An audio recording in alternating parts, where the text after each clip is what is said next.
Sky News has spoken to a man who was discharged from hospital this morning after being struck by the car during the incident. Jack Trotter and his girlfriend Abbie Gallagher were hit by the car as it drove into fans on Water Street in Liverpool. Here's what they told us.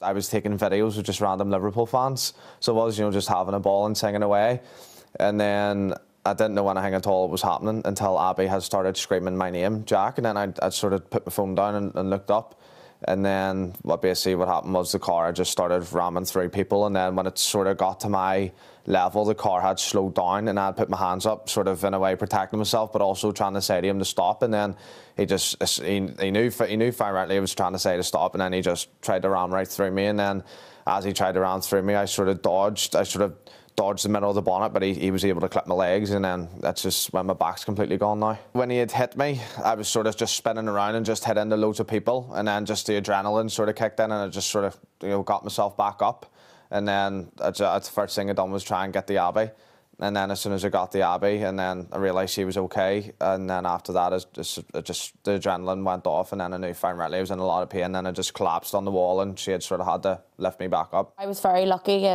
I saved myself, but I just pushed off the bonnet. I put my hands against it, so I turned myself. He was coming. I was on the driver's side, and I turned myself to push off. So I was very, very lucky. The whole day yesterday, I was crying and crying, and then tried to pull myself together because he was injured, trying to be strong for him. But we will be scarred by the experience. It's not something you ever expect. It's just heartbreaking, and it's more the families that have been involved and the kids that you think about. You never, that could have been one of us.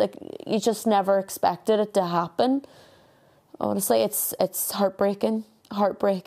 At the minute now, I'm just in absolute agony, so I am. And then I can't get it out of my head, to be honest with you. Just the whole traumatic experience, and so and then obviously hearing there was kids involved, and I was speaking to a guy in the hospital, and his child was involved as well, and it's just just all traumatic. It's just a traumatic experience of it. I've never had someone try and essentially kill me before. Do you know what I mean? Like, he knew fine rightly what he was doing. He knew what he was trying to execute here. This was no accident. He knew fine rightly what he was doing here.